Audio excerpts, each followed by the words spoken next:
Bienvenidos a este espacio donde estaremos conversando con el doctor Francisco Javier Velasco, director del CENDES, profesor en la UCB, antropólogo, ecólogo social, doctor en estudios del desarrollo con una maestría en planificación urbana, mención ambiente y una especialización en ecodesarrollo. Soy Eric Daniel Camargo, historiador, abogado, miembro del Observatorio de Ecología Política, igual que Francisco Javier. Y bueno, queríamos abrir este espacio de un podcast para ir conversando un poco sobre un tema muy importante, ¿no?, que nos ha motivado a querer compartir, digamos, nuestras visiones, nuestras preocupaciones, que es sobre la actual crisis ecológica, crisis ambiental, que pudiésemos dimensionar un poco, pero que, bueno, como nos dirá ahorita Francisco Javier, también podemos hablar de una crisis civilizatoria que está abrumando no solo a Venezuela, sino a toda la humanidad en su conjunto, ¿no? Entonces, bueno, Francisco Javier, quisiera que nos explicaras mejor sobre esta problemática que nos está incentivando, nos está motivando a abrir este espacio de conversación y de debate. Sí. Bueno, un placer estar contigo, Eric, de nuevo. Sí, efectivamente, estamos viviendo una situación a escala global, una situación inédita. Eh, no en el sentido exclusivo de que haya una crisis, porque crisis han existido muchos a lo largo de la historia y de la existencia humana. Estamos hablando de una crisis de una civilización que se hizo hegemónica y se extendió al conjunto del planeta, bueno, por las razones que tienen que ver con procesos de expansión y que, bueno, no abordaremos aquí en profundidad. Pero en todo caso es una crisis a la que no escapa ninguna sociedad de las existentes en el planeta actualmente. Y como tú bien señalabas, uno de sus componentes fundamentales, aunque no es el único, es la crisis ecológica, ¿sí?, que tiene una particularidad que es transversal a otros componentes de la crisis. Sí. Ok, claro, entonces podemos hablar que lo que hoy también se suele escuchar mucho en los medios y en las redes sociales de una crisis ambiental que está viniendo, perdón, y de una crisis climática, es parte de una crisis ambiental, me corrijo, mucho más grande que solo el cambio climático, ¿no?, que creo que lo deberíamos abordar, pero además es también parte de un problema más complejo, ¿no? Así es. Tiene que ver con... es bueno aclarar aquí, porque el concepto de civilización tiene distintas acepciones, pero cuando aquí estamos hablando de civilización, nos referimos a una constelación de sociedades, ¿no?, este, que por distintos medios y vínculos están pues en relación permanente, en forma de subordinación, de interacción, etcétera, etcétera. Esa es una constelación de sociedades que, como dije, se hizo global. ¿Sí? Algunos y algunas, pues, hablan de un patrón civilizatorio que tiene más o menos una antigüedad de unos 500 años aproximadamente. De alguna manera lo remiten al origen del capitalismo y más que el origen del capitalismo, a la expansión del capitalismo desde Europa a otras zonas del mundo. No obstante, en particular, yo pienso, y no soy el único que piensa eso, que la crisis tiene orígenes algo más atrás. Y no porque el capitalismo no forme parte de este proceso, sino que esta crisis tiene algunos elementos, algunas semillas en los pilares de lo que pudiéramos llamar la civilización occidental, que, insisto, se ha hecho global, en buena medida, en gran medida. Algo que existía en la Grecia antigua y que terminó generando ciertas tensiones, y en el mundo hebreo antiguo, que son los dos pilares de esto. Pero bueno, independientemente de si estamos de acuerdo o no en, en dónde situamos el origen de esta civilización, lo cierto es que, bueno, eso está ocurriendo en este momento. Es una crisis que se expresa y que tiene componentes múltiples. Sí, podemos hablar de una policrisis, en donde todos esos componentes están retroalimentándose, interaccionando, influyendo los unos sobre los otros, alimentando el conjunto de la crisis. Sí. Antes de abordar esto que acabas de mencionar de la policrisis, quisiera Sí. precisar un poco Sí. sobre este tema de si es exclusivo esta crisis civilizatoria de esto que llaman Occidente o civilización occidental, que incluso es medio problemático, ¿no? A veces tratar de Sí, definir hasta dónde llega Occidente, si Latinoamérica es parte de sí, Occidente o no, sí, sí, o sí, Rusia, el mundo árabe, ¿no? Por eso, o sea, si esta crisis de civilización va mucho más allá, porque incluso tú mismo estás cuestionando que sea únicamente a raíz del capitalismo, que dices que puede ir más allá, más profundo, pero que incluso, te pregunto yo, pudiese abordar también otras vertientes civilizatorias, por ejemplo, como la asiática, la china, pues, que incluso se sí, pudiese ver en modelos históricos, o sea, desde una perspectiva histórica, que incluso ya en la China antigua habían patrones que pudiésemos ahorita interpretar como partes también de lo que ha generado o ha degenerado en esta crisis civilizatoria que estamos viviendo, ¿no? sí. Fíjate, sí, Eric, bueno, la historia de la humanidad es una historia de interdependencia constante, ¿ok? Cada vez, si se quiere, más acentuada. Nunca ha dejado de serlo, ¿ok? Y yo dije hace un ratico, o sea, esto tiene una expresión global, es decir, todas las sociedades que existen en el planeta en la actualidad, estén en cualquiera de los 5 continentes, están inmersas de alguna manera u otra en esta crisis. O sea, eh, lo que también dije era que hay un patrón civilizatorio que se terminó imponiendo, ¿m? eh, en en el resto del mundo, y qué es lo que es dominante, qué es único. Yo no digo que en la actualidad no existen otros rasgos civilizatorios. Eh, ¿Qué te puedo decir? Podemos hablar, por ejemplo, tú has mencionado el caso de la China, o te podría decir la sociedad Yanomami, o algunas sociedades árabes tienen algunos patrones, en fin. Pero digamos, el patrón hegemónico que domina el mundo es el patrón que está en crisis. Y nada escapa a eso, puesto que estamos en un momento de interrelación muy estrecha. Obviamente no se expresa de la misma manera en todas partes, no exactamente, porque además no todas las naciones, no todas las regiones, no todos los pueblos se encuentran en una misma posición, digámoslo así, en el esquema civilizatorio dominante. No sé si me explico. Pero por supuesto, soy muy para la China. Obviamente, si vamos mucho más atrás, digamos, yo podría decirte que hay en esta crisis de civilización se expresa una crisis de sistema de dominación. Sistema de dominación, digamos, que subsume otros sistemas de dominación. Porque si hablamos del capitalismo como un sistema de dominación, el capitalismo no erradicó otros sistemas existentes anteriores o paralelamente. ¿Okay? Es decir, el patriarcado está vigente, más vigente que nunca. Vigente en el sentido no que sea necesario, sino que está presente, pues.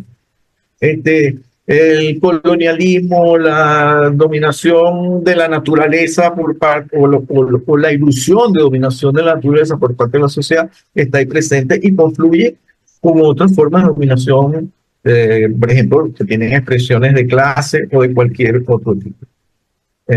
Y todo eso, digamos, todo eso está en crisis en este momento. Entonces, no es solo la crisis del capitalismo, sino es algo de lo cual el capitalismo forma parte, pero que es mucho más abarcante. Y por cierto, también incluye la crisis de aparentes alternativas o de variantes que surgieron a partir de una misma matriz cultural, porque es la misma, como el caso del socialismo, que también entró en crisis, y está en crisis en distintos sentidos, incluso en términos de las ideas.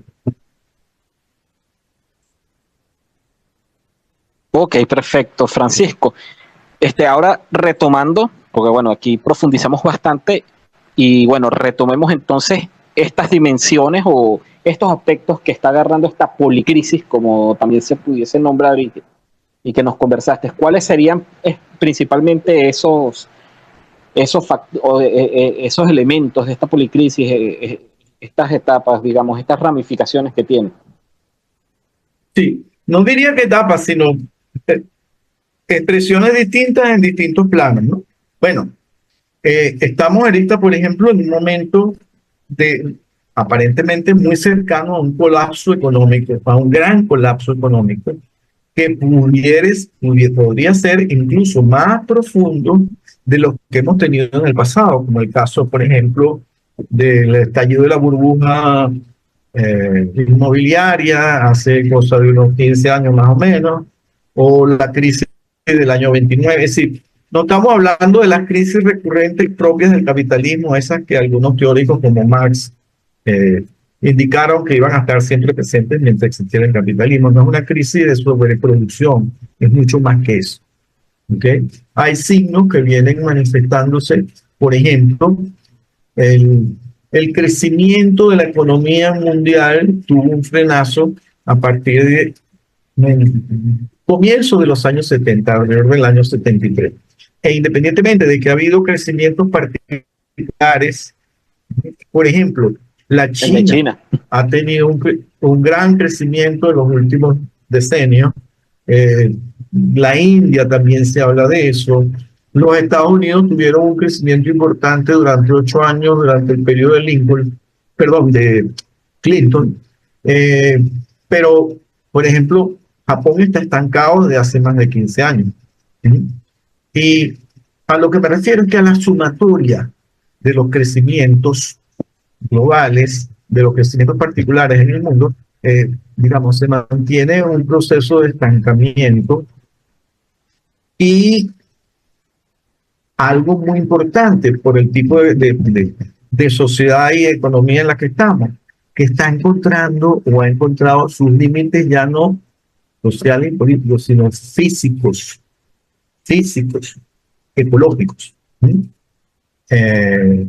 Bueno, eso... Ok, será por eso entonces, disculpa que te interrumpa, será por eso entonces que estamos viendo cómo la economía va viendo todo como un recurso a explotar, tanto en la naturaleza, o sea, ya no hay prácticamente ningún límite a lo que se quiere explotar, o sea, se está adentrando, incluso se habla de minería submarina en los océanos, o sea, tomando ecosistemas súper delicados y fundamentales, pero incluso también en nuestra vida, en lo más cotidiano, hasta incluso en lo más banal. Por ejemplo, el fútbol ha cambiado, se ha transformado últimamente en los últimos 10 años, ha dejado de ser un deporte competitivo y se convirtió en un negocio.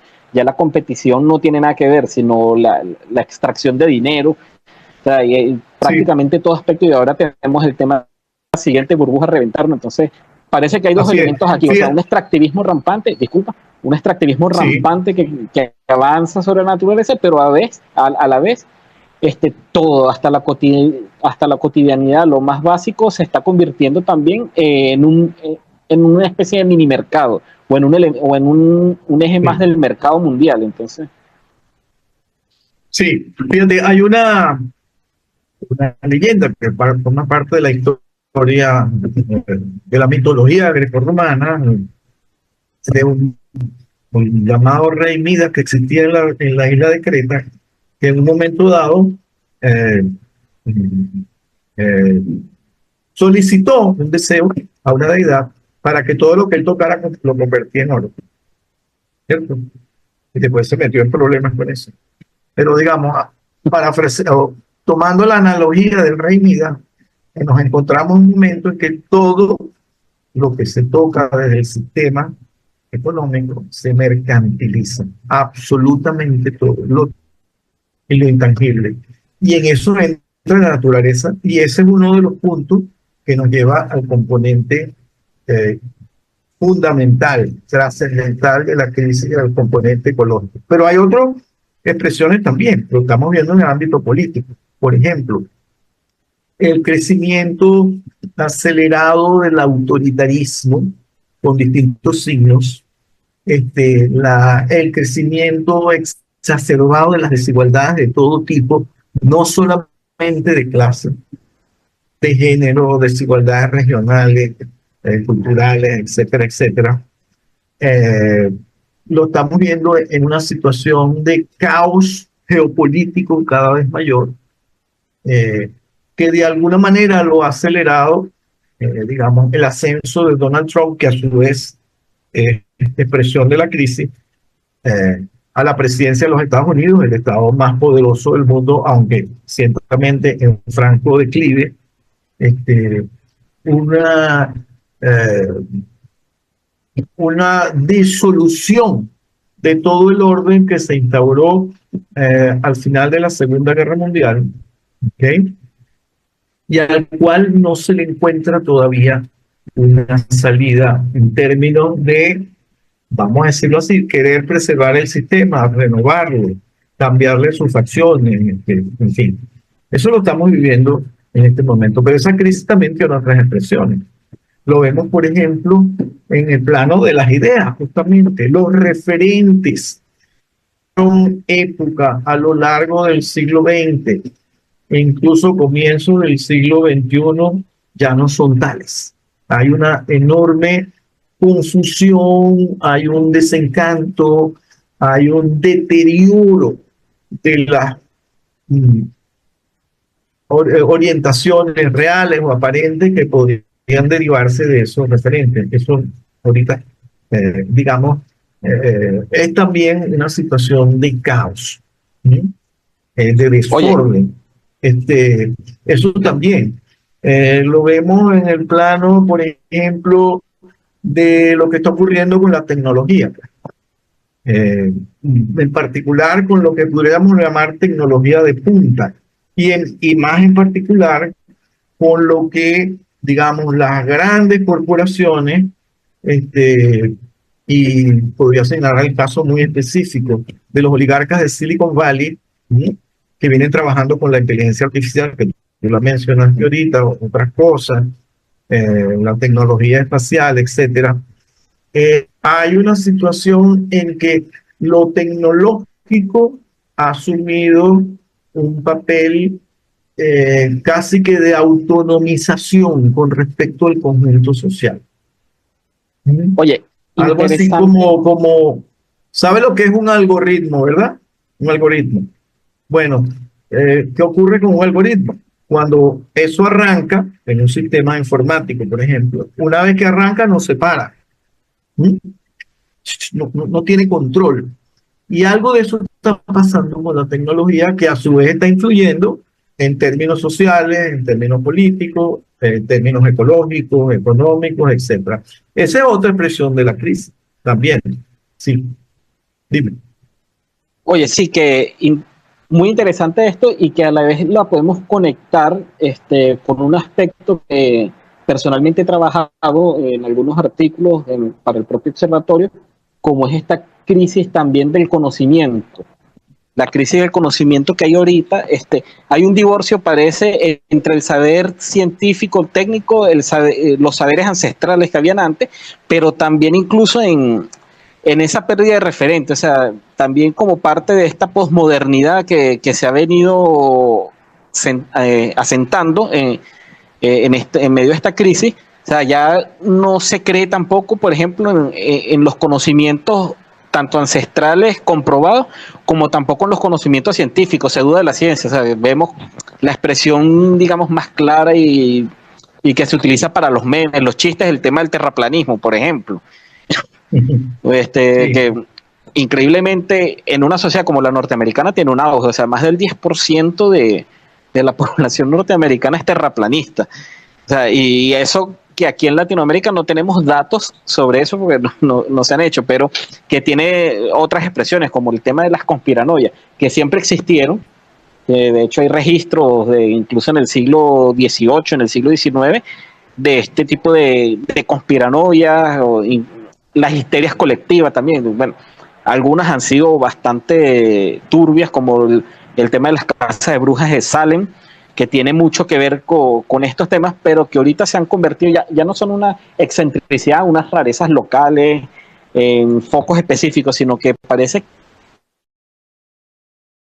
que han alcanzado todo. O sea, como acabo de decir, o sea, en una sociedad como la norteamericana, el 10% de las personas son terraplanistas, pero bueno, también se combina con lo político, por ejemplo, con Donald Trump en 2020, cuando negó el hecho de haber perdido la elección presidencial y se acusó incluso hasta Hugo Chávez, fallecido hace años, de que había manipulado las elecciones. O sea, o aquí mismo en algún momento se llegó a acusar a Estados Unidos de provocar un terremoto en Haití desde esferas estatales. Entonces, vemos cómo es esta especie, digamos, de pérdida de los referentes. También está tocando el episteme general de la sociedad, de nuestros conocimientos, y claro, eso genera una complicación porque, bueno, a la hora de también exigirle a los políticos que tomen medidas, muchos juegan con esta situación, ¿no? Bueno, se niegan los problemas, la posverdad va creciendo cada vez más, también amplificada con las redes sociales, con este tema de los algoritmos que van generando burbujas, digamos, cognitivas, burbujas también de comunicación, nos vamos encerrando. Muy probablemente este mismo podcast sufra de eso, o sea, lo vean personas que están empapadas, metidas, digamos, en esta discusión, y difícilmente el algoritmo se las haga ver a una persona que no quiera, digamos, saber de estos temas, ¿no? Entonces, también son barreras que se nos están construyendo para comunicarnos entre nosotros. Pudiésemos hablar también, además de esa crisis de conocimiento y crisis de pérdida de referente, también una crisis, digamos, de vínculos humanos, sí, que se están rompiendo. Sí, así es. Como dicen a veces, que las redes sociales nos están separando más que unir. Sí. ¿No? Entonces, bueno. Fíjate, yo hacía esa crítica digamos, de un rumbo que ha tomado lo que pudiéramos llamar el patrón hegemónico nuevamente, para usar esta expresión, de la tecnología. Pero con respecto al tema del conocimiento, porque al fin y al cabo la tecnología es fruto del conocimiento, es parte de un saber, vamos a decirlo así. Hay digamos, toda esta expansión de una civilización hegemónica, de un patrón hegemónico civilizatorio, o un patrón civilizatorio hegemónico, supuso también la imposición, la entronización y la dogmatización de una forma de conocimiento. Estamos hablando en este momento, pues, de la ciencia. ¿Okay? La ciencia, que tiene un origen sociohistórico concreto, ¿verdad? De finales del siglo XVIII y del siglo XIX, en Europa, específicamente, pero principalmente en Europa, digamos, es algo que forma parte del legado, del amplio y variadísimo legado de la humanidad en materia de conocimiento, de saberes, pero no es ni ha sido el único conocimiento que ha existido en la historia de la humanidad, y como tal tiene sus límites también. Con la ciencia se han descubierto, se ha aprendido, se ha ampliado el conocimiento en muchos sentidos, pero también por sus propias características, pues, como toda creación humana, tiene sus límites, y cuando se ha entronizado, ¿verdad? Cuando se ha convertido en un dogma, entonces, pues, se ha convertido en algo que también arroja sombras sobre lo que pudiéramos llamar la realidad o la realidad. Entonces, ante una situación de crisis y una incapacidad para generar soluciones, no digamos que una incapacidad total en general, pero ciertamente, y sobre todo la incapacidad en la medida en que se aborda desde un episteme dominante como si fuera la única posibilidad, pues la gente empieza a buscar dónde agarrarse, pues de qué leño agarrarse para no naufragar, para tener un sentido en la vida. Y eso lleva, digamos, eso puede tener un sentido, vamos a llamarlo así, luminoso, en la medida en que amplía la visión hacia otros conocimientos, no para que se vuelvan dogmáticos y hegemónicos, sino para que de alguna manera nos permitan entender y aprovechar, digamos, otras visiones sobre el mundo, sobre la realidad y sobre la sociedad y sobre la naturaleza. Ujú. Y que puedan en convergencia enriquecer, digamos, el patrimonio humano en materia de saberes. Pero la otra posibilidad es una posibilidad que yo diría oscurantista, y es la apelación a, vamos a llamarlo así, la racionalidad. Aunque, ojo, y esto es importante, parte del tema de la crisis de la ciencia es no haber, o de esta ciencia entronizada, dogmática, es no haber entendido que existen otras racionalidades. ¿Mm? ¿Mm? Que tienen orígenes culturales distintas, entonces son tan racionalidades como otras. ¿Mm? Oye, está ¿Mm? Y tienen también sus interesante, límites, ¿sí? está interesante esto que planteas porque, bueno, en parte un fundamento de la ciencia es no ser dogmática, ¿no? Entonces, si hablamos de una dogmatización científica, que bueno, también ha pasado y pasa con muchas ideas, como le pasó al marxismo, que al final se osificó y se dogmatizó cuando se supone que venía a plantear un método de interpretación, ¿no? Y se convirtió más bien como en una especie de mantra y una camisa de fuerza, ¿no? Pero esto incluso nos plantea para abrir una próxima sesión, una próxima conversación y enfocarnos en este tema que está muy interesante, ¿no? Pero entonces, bueno, retomando estos ejes, especialmente el de la crisis ecológica, que es el que, bueno, nos ha motivado a entrar, pero que, bueno, también quisiera conectarlo y antes de entrar a ella, hablar, digamos, como que un aspecto que yo considero también que es un motor y que nos da pie para entrar a la crisis ecológica, que es también una crisis ética y una crisis, Sí, sí. pudiésemos decir, espiritual de la humanidad, porque y que tiene que ver mucho con este tema de la civilización, porque estos patrones civilizatorios del que vemos, del judeocristianismo, el grecorromano, plantean que el hombre está separado de la naturaleza, que bueno, el hombre o la especie humana, lo que pasa es que incluso se plantea desde esa perspectiva del hombre, incluso patriarcal, de que el ser humano está separado de la naturaleza, incluso hasta en la dogmática cristiana, la propia Biblia dice que no somos de este mundo, que estamos aquí de paso, ¿no? Y que eso se ha echado muchas raíces, ¿no? Entonces, claro, eso nos genera una perspectiva de que la naturaleza es otro ente, es otra cosa, y bueno, me parece que eso es lo que desencadena también parte de toda esta crisis, y especialmente la ecológica, ¿no? Sí, sí, fíjate. Eh, Hay una noción que ha venido tomando mucha fuerza en los últimos 20 años aproximadamente. Y de hecho, ya se ha difundido, ya ha generado debates y reconfigurando y ha reconfigurado aproximaciones eh, al análisis de lo que está ocurriendo a escala planetaria, que es la idea del antropoceno. ¿Mm? No voy a extenderme mucho ahí, pero sencillamente refiere a una aparente nueva era geológica, este, que a diferencia de épocas geológicas anteriores que duraron centenares de miles de años e incluso millones de años, es una era geológica en la que la causa fundamental, la fuerza fundamental de los cambios, transformaciones, procesos incluso de desórdenes que ocurren, tienen que ver con la acción de la humanidad. Ahora, por supuesto, con la acción de la humanidad,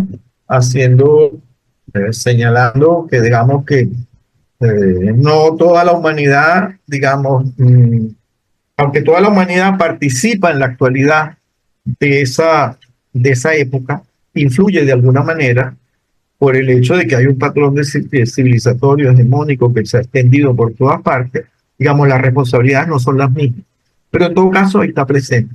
Es decir, y esto refiere al hecho que ha habido cambios tan radicales, tan profundos en el relieve de la Tierra, en el clima, en la meteorología, en todo lo que tiene que ver con la situación de los océanos, de los ecosistemas terrestres, marinos, etcétera, en la flora, en la fauna y por supuesto en las sociedades humanas, que, digamos, hace pensar, pues, y hace llegar a la conclusión de muchos de que estamos en una nueva situación, pero que se caracteriza nuevamente por una crisis ecológica profunda, muy profunda, que también tiene expresiones diversas.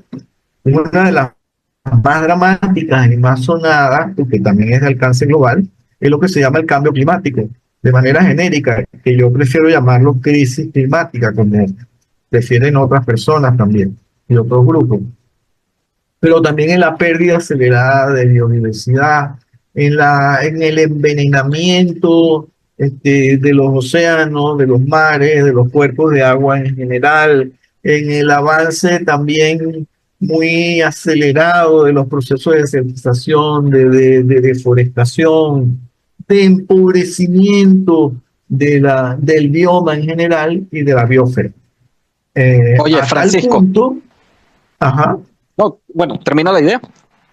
sí, a tal punto que, bueno, ya mucha gente, muchos equipos de investigación, de trabajo, también en el mundo del activismo, pues se plantean una preocupación que ya no es el sentido de, bueno, vamos a seguir empobreciendo, vamos a seguir precarizando nuestra existencia en el mundo, sino la posibilidad de que en un periodo bastante corto de tiempo la humanidad pudiera desaparecer de la faz de la Tierra. Y con ella una gran cantidad de expresiones de vida que forman parte pues, de esa trama ecológica, de esa trama de la biosfera. Sí.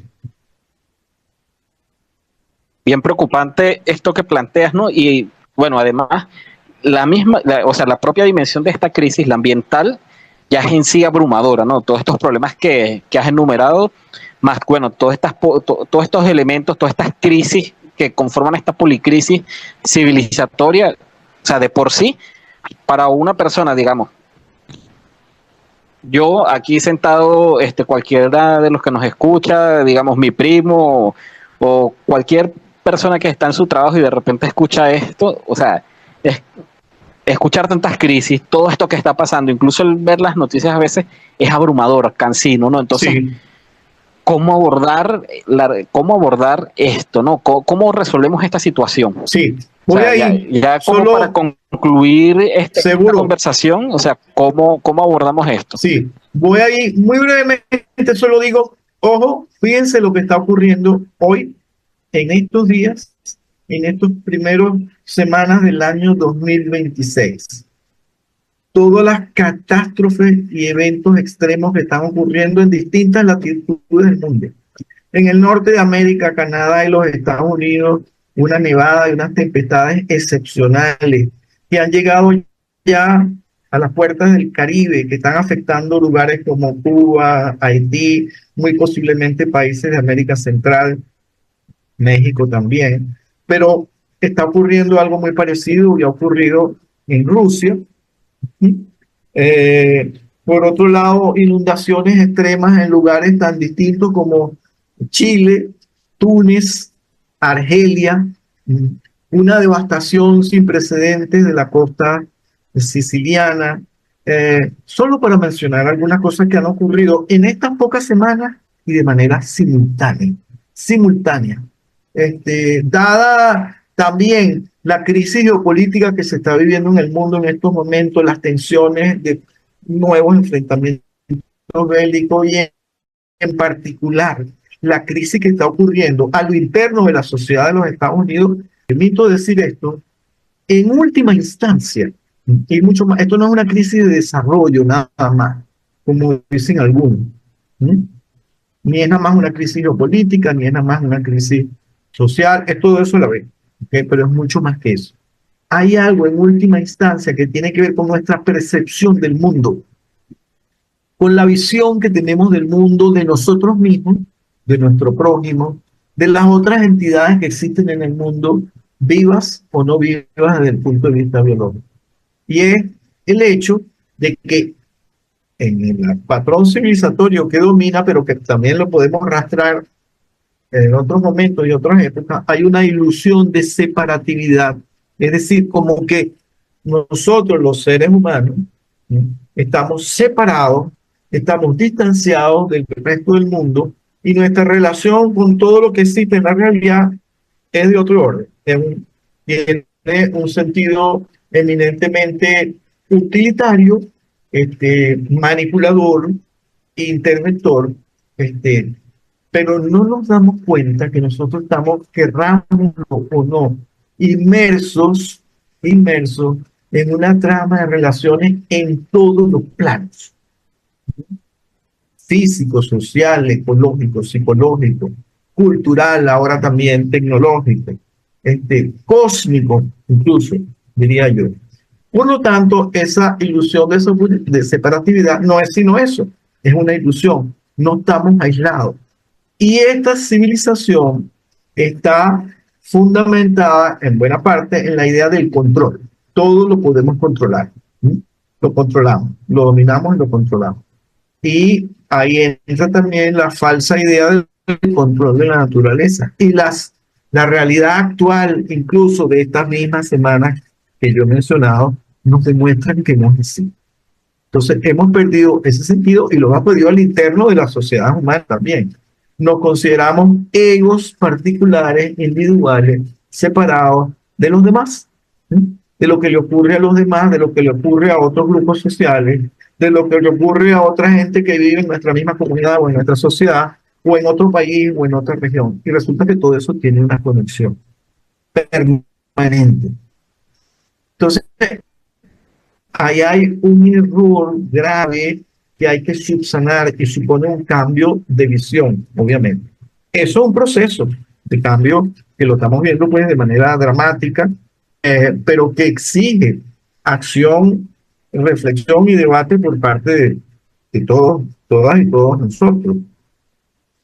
Yo no digo que no se puedan emprender búsquedas de soluciones particulares a determinados problemas, pero si no los abordamos en una perspectiva integral, tarde o temprano terminan fracasando y además generando más problemas de los que supuestamente buscaba crear. Entonces es una tarea, digamos, de todo el mundo, democrática, sin pretender que hay grupos de iluminados que son, o iluminadas, que son los llamados a salvarnos a la manera de Mesías.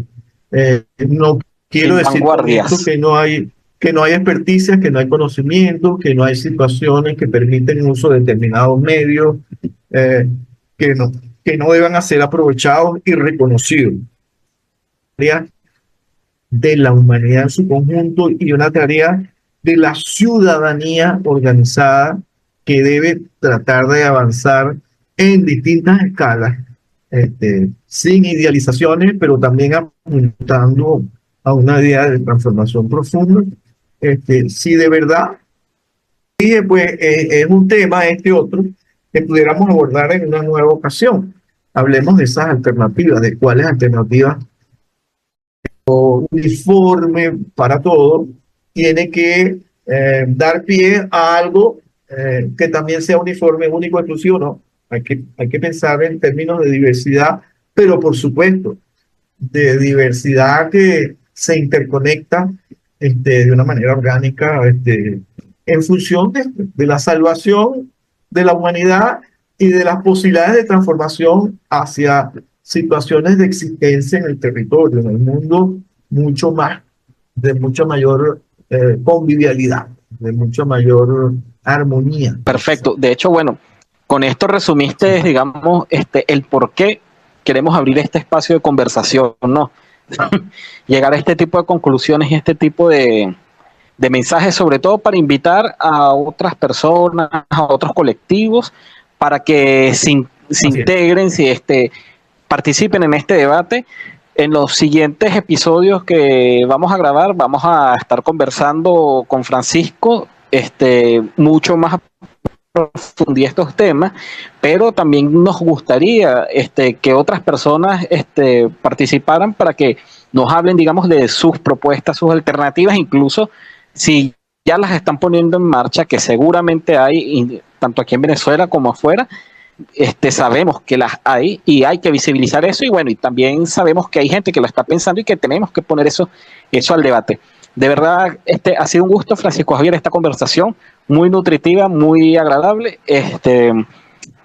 Esperemos que podamos repetirla pronto y vamos a seguir profundizando estos temas para los oyentes, para todas las personas que quieran escucharnos y que quieran participar en este podcast. Me despido, Seguramente que pasen un feliz febrero y también tu